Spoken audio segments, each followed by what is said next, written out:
2장 인간은 100% 동물이다. 삶은 또한 경쟁의 연속이다. 입시, 승진, 전철의 빈자리 하나, 무엇이든 자릿수보다 사람수가 많으면 경쟁은 불가피하다. 그러나 이런 일상의 경쟁들은 자연의 경쟁 앞에서 시시해진다. 이 자연의 경쟁은 바로 생존이다. 우선 스케일 자체가 다르다. 큰 연봉이나 그럴듯한 대학 간판을 놓고 벌이는 싸움이 아니다. 자연의 생존 경쟁은 말 그대로 생명을 건 싸움이다. 후자는 후손을 통해 자신의 생명을 지속하지만 나고자는 더 이상 생명체가 아닌 싸늘한 물질로 되도록 한다. 경쟁 중 최고의 경쟁이 바로 생존인 것이다. 경쟁률 또한 대단하다. 일례로 태평양 연어들은 약 6,000개의 알을 낳지만 그중 성인까지 생존하는 연어는 2마리에 불과하다. 약 3,000대 1의 경쟁률. 하지만 이건 예선에 불과하다. 결선에 오르면 다음 관문은 성공적인 짝짓기다. 이것이 생존 경쟁의 최후의 월계관이다. 특히 수컷들의 경우 누구나 짝짓기 기회를 갖는 것이 아니기 때문에 치열한 경쟁은 계속된다. 인간과 유전적으로 가장 가까운 침팬지들은 수십 마리씩 무리지어 산다. 알파 수컷이라는 두목 녀석과 그가 거느리는 몇 참모들의 독재하에 그런데 유전자 분석을 해보면 마을 전체 침팬지 새끼들 중 약 86%가 정권을 쥔 이 몇몇 녀석들의 자식이라고 한다. 소수의 수컷이 마을 암컷을 독하지 않은 구조다. 권력의 변방에 있는 수컷들은 대장에게 도전하다 죽거나 추방당하고 일부는 짝짓기를 아예 포기하고 마을을 떠나 쓸쓸한 노후를 보낸다. 결국 대다수의 수컷 침팬지는 평생 단 한 번의 짝짓기 기회도 갖지 못하는 것이다. 자연은 공평하지 않다. 우리의 옛 모습도 이와 비슷했다. 거의 모든 암컷은 짝짓기 기회를 가졌지만 수컷의 경우 선택받은 일부만 후세의 유전자를 남길 수 있었다. 그래서 우리 조상의 남녀 비율은 50대 50이 아니다. 어째서? 가령 남녀 20명씩 사는 섬에 아이들이 태어났다고 하자. 모든 성인 여자는 엄마가 됐지만 남자들은 둘 중 한 명만 아빠가 될 수 있었다고 치자.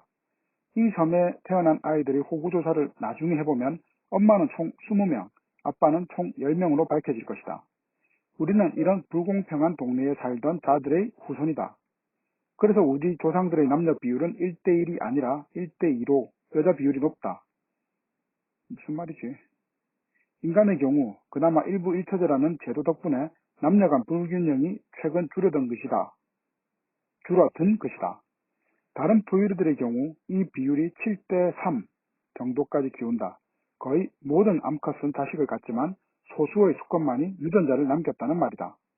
이 성비 불균형 때문에 남녀의 기질 차이가 발생한다.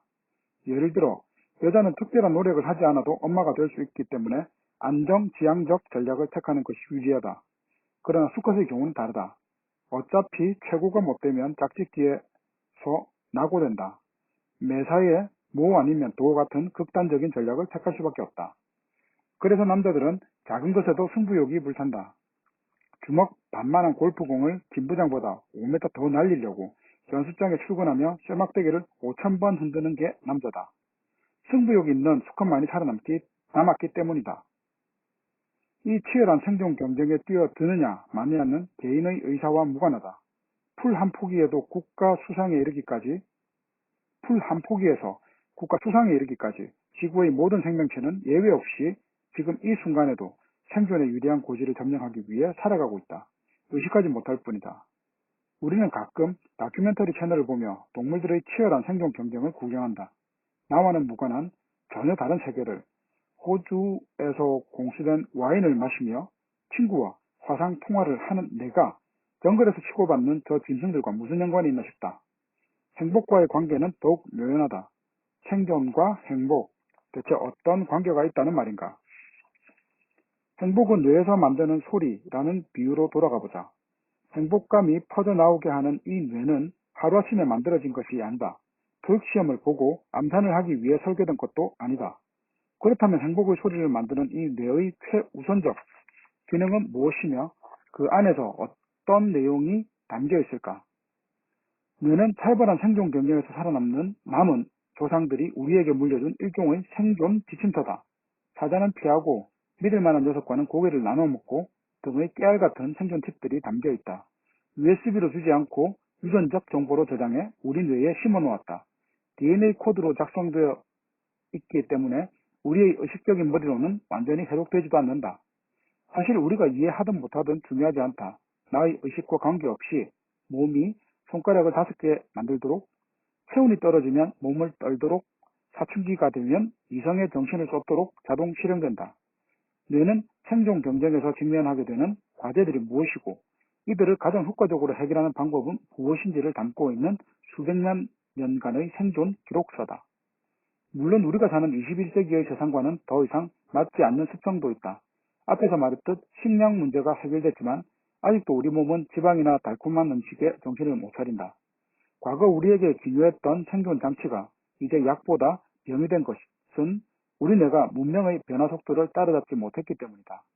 미국 시카고 대학의 제리 코인 교수에 의하면 호모 사피엔스가 문명인의 모습으로 산 것은 진화론적 관점에서 보면 정말 잠깐이다.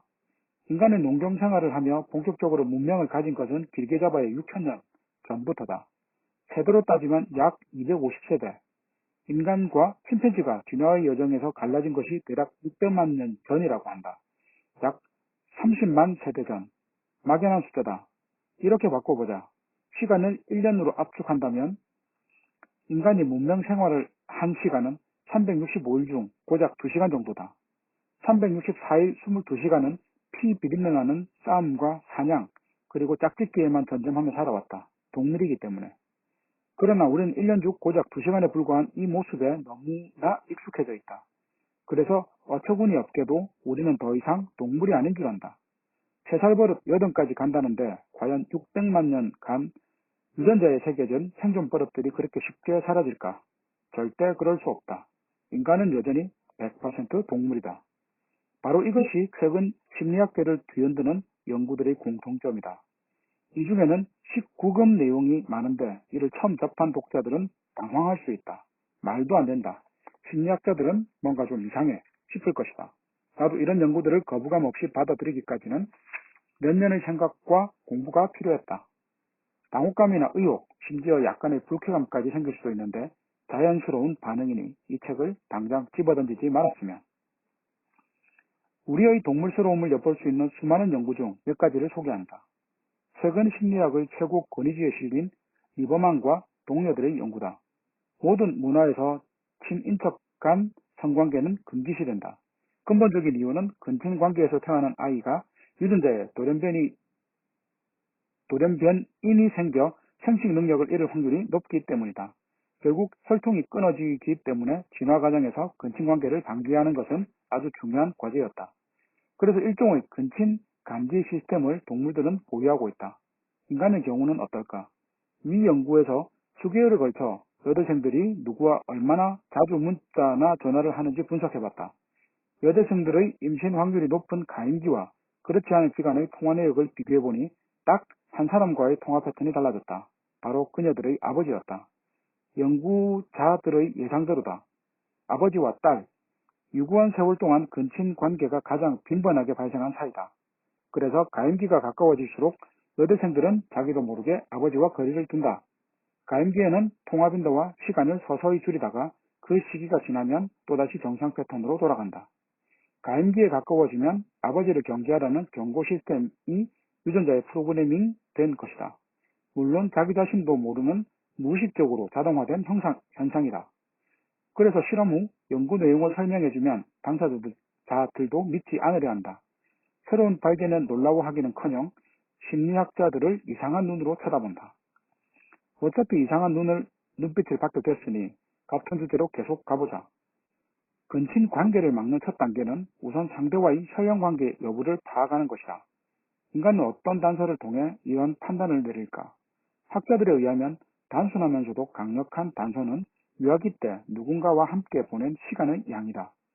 태어났을 때부터 그 누구보다 많은 시간을 함께한 사람이 형제이기 때문이다. 물론 어릴 때 오랜 시간을 같이 보냈으면 형제라는 단순한 공식이 항상 들어맞는 것은 아니다.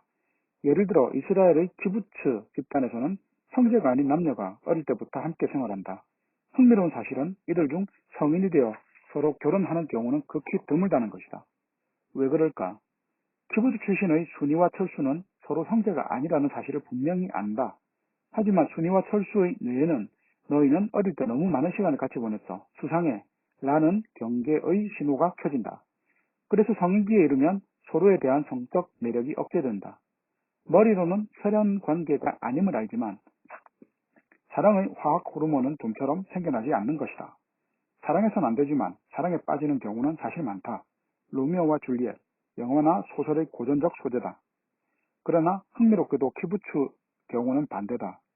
사랑에도 아무런 문제가 없지만 사랑이 안 된다. 두 경우의 공통점이 있다. 이성적 판단은 동물적으로 내려진 결정 앞에 힘을 쓰지 못한다. 이 책을 읽는 독자 중에 초등학교 때부터 절친이었던 이성 친구와 결혼한 경우가 있다면 자연의 흐름을 극복한 위대한 사랑임을 깨달으시길. 한 가지 연구를 더 살펴보자. 이 실험에는 남자들에게 도시의 행인 사진을 보여주었다. 우리로 치자면 명동을 걷고 있는 여러 남녀의 사진을. 그런데 여자 대비 남자의 숫자가 많은 사진을 보면 남자 참가자들은 갑자기 원시인으로 변한다.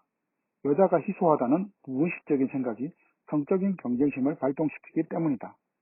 그래서 더 많은 돈을 데이트의 예산으로 잡는다.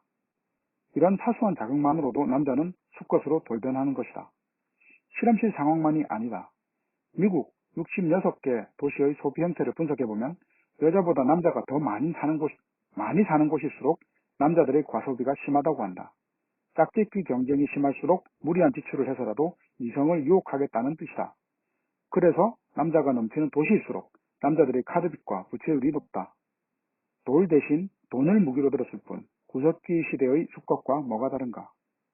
하지만 이런 동물적인 모습은 스스로도 알아차리지 못한다.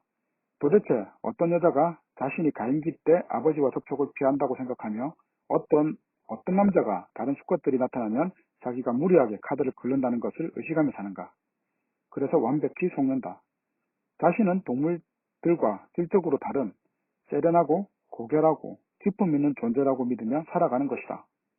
인간은 이 자화자찬의 몽상에 수천 년간 빠져 있었다. 그의 머리 위에 찬물을 끼얹는 것이 다윈의 진화론이다. 얼음을 한가득 담아서. 뒤돌아보면 나 역시 다윈의 찬물 세례를 몇 년 전에 받았다. 반신반의하길 몇 년. 그러나 논문과 책들을 읽어볼수록 인간은 지능이 높을 뿐 타조나 숭어와 본질적으로 다르지 않은 100% 동물임을 확신하게 되었다. 이 새로운 시각은 지난 20년간 공부해온 행복에 대한 근본적인 생각을 뒤흔들어 놓았다. 그러면서 이런 질문이 생겼다. 인간도 동물인데 이 동물은 왜 행복을 느끼는 것일까? 책을 통해 이 질문에 대한 생각을 정리해보고자 한다. 진화론은 현재 심리학에 막대한 파장을 일으키고 있다. 그런데 이 새로운 물결에 이상할 정도로 반응을 보이지 않는 연구자들이 한 부류 있다. 행복을 연구하는 사람들이다. 대부분의 서양 학자들은 진화론과 대조적 시각을 가졌던 한 철학자의 영향력에서 벗어나지 못했기 때문이다. 아리스토텔레스다. 따라서 다윈과 아리스토텔레스의 이야기를 본격적으로 다뤄볼 필요가 있다.